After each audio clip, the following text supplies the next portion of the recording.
তুমি আমার জীবনের সবচেয়ে প্রিয় দুঃখ। ভেবেছিলাম তোমাকে ভালোবেসে জীবনের সবচেয়ে সুন্দর গল্পটা লিখব, কিন্তু সেই গল্পের পাতায় পাতায় জমে গেল না বলা কষ্ট, দীর্ঘশ্বাস আর অশ্রুর দাগ। তুমি ছিলে আমার সবচেয়ে প্রিয় অনুভূতি,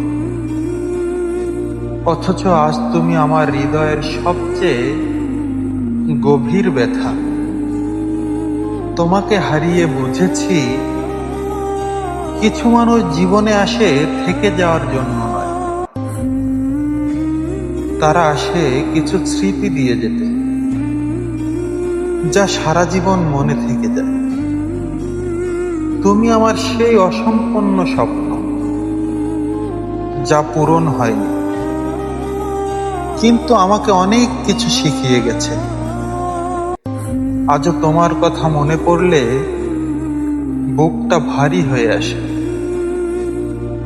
তবুও তোমাকে আমার সবচেয়ে প্রিয় দুঃখ বলেই মনে করি, কারণ এই হৃদয়ের মাঝেই লুকিয়ে আছে আমার সবচেয়ে সত্যিকারের ভালোবাসা। তুমি নেই, তবুও আছো আমার প্রতিটি নিঃশ্বাসে, প্রতিটি নির্ঘুম রাতে আর প্রতিটি নীরব কান্নায়।